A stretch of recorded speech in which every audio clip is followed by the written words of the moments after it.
Hello everyone, आज हम बात करेंगे इंटॉक्सिकेटेड पर्सन के बारे में, मत्त व्यक्ति के बारे में। और ये section 85 and 86 Indian penal code बताती है। Section 85 and 86 Indian penal code में प्रोविजन दिया गया है कि अगर कोई इंटॉक्सिकेटेड पर्सन है, मत्त व्यक्ति है, इंटॉक्सिकेशन करके आया हुआ है, तो उसको अगर वो कोई एक्ट करता है, कोई अपराध करता है, कोई ऑफेंस करता है, तो उसको कब छूट दी जानी चाहिए, उसका ऑफेंस कब chapter 4 Indian penal code general exception के अंतर्गत आएगा। तो हम देखेंगे आज सेक्शन 85 के बारे में कि जो इंटॉक्सिकेटेड पर्सन है, जो मत्त व्यक्ति है, उसका कार्य कब छूट प्रदान हो, उसके कार्य को कब छूट प्रदान किया जाता है कोर्ट के द्वारा, या फिर जनरल एक्सेप्शन के अंतर्गत कब इंटॉक्सिकेटेड पर्सन का एक्ट आएगा या उसका ऑफेंस आएगा। तो ऐसे व्यक्ति का कार्य जो अपनी इच्छा के विरुद्ध मत्तता में होने के कारण निर्णय तक पहुंचने में असमर्थ है। ऐसे व्यक्ति का कार्य 85 में बताया गया है कि ऐसे व्यक्ति का कार्य जो मत्तता में होने के कारण या नशे में होने के कारण इस हालत में नहीं है कि वो जो एक्ट कर रहा है या जो वो ऑफेंस कर रहा है, उसकी प्रकृति क्या है, उसका परिणाम क्या है, उसको जानने में असमर्थ है। तो कब उसको छूट मिलेगी? जबकि वह अपनी इच्छा से, अपनी स्वेच्छा से मत्तता में नहीं आया है, या फिर अब जानबूझकर उसने नशा नहीं किया है, स्वेच्छा से वो नशे तक नहीं गया है, या स्वेच्छा से उसने नशा नहीं लिया है।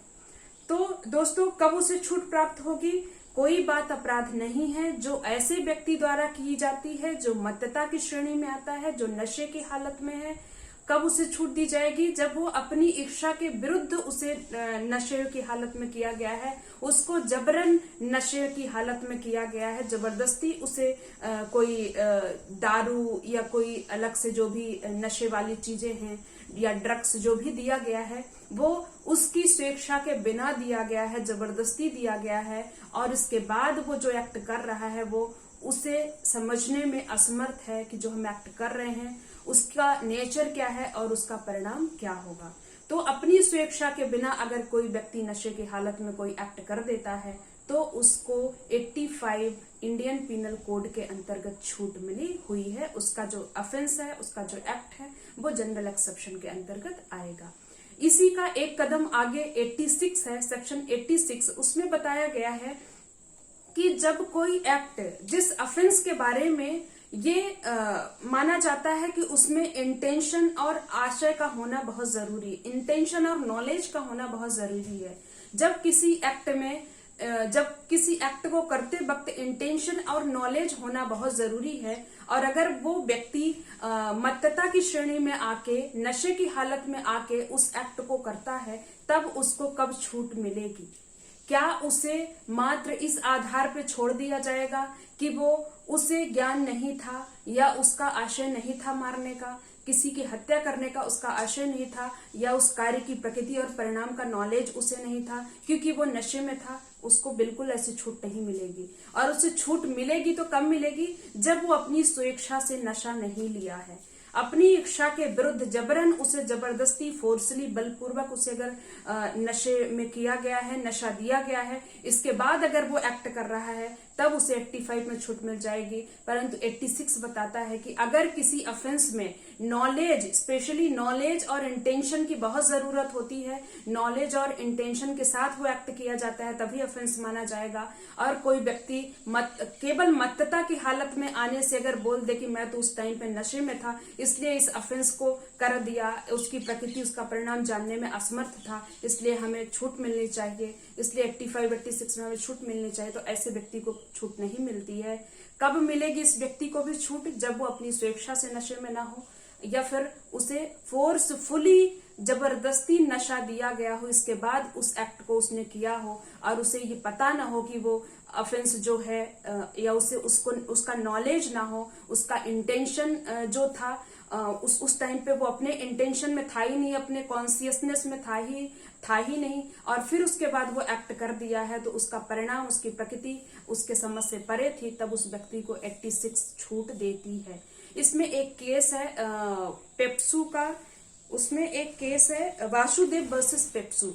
वासुदेव वर्सेस पेप्सू 1956 का केस है। पेप्सू पहले पंजाब को बोला जाता था, तो वासुदेव वर्सेस पेप्सू का केस है। इसमें कोर्ट ने कहा था कि जहां किसी केस में नॉलेज और इंटेंशन जरूरी होता है और कोई व्यक्ति मत्तता की हालत को या मत्तता का हवाला देके और उसमें छूट प्राप्त करना चाहता है तो वो छूट प्राप्त नहीं कर सकता है, क्योंकि नॉलेज को, किसी एक्ट में नॉलेज को और मत्त व्यक्ति का जो नॉलेज है और एक कॉमन प्रूडेंट पर्सन का नॉलेज है, वो दोनों को सेम ही पलड़े पे रखा जाता है।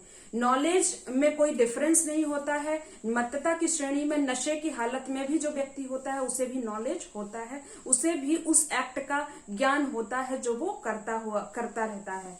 तो उसके ज्ञान को, मत्त व्यक्ति को नॉलेज को उसी श्रेणी में रखा जाना चाहिए जो कि एक कॉमन प्रूडेंट पर्सन होता और वो वह एक्ट करता तो जो नॉलेज रखता। परंतु जहां तक किसी मामले के इंटेंशन की बात है, अगर कोई एक्ट इंटेंशनली किया गया है या नहीं किया गया है, तो अगर कोई व्यक्ति मत्तता की श्रेणी में आके उस एक्ट को इंटेंशनली किया है तो उस टाइम पे वहां पे मत्तता में उसको थोड़ी छूट या उसकी ढील दी जानी चाहिए। उस मत्तता की हालत में आके उस एक्ट को देखना चाहिए, उसके आशय को देखना चाहिए।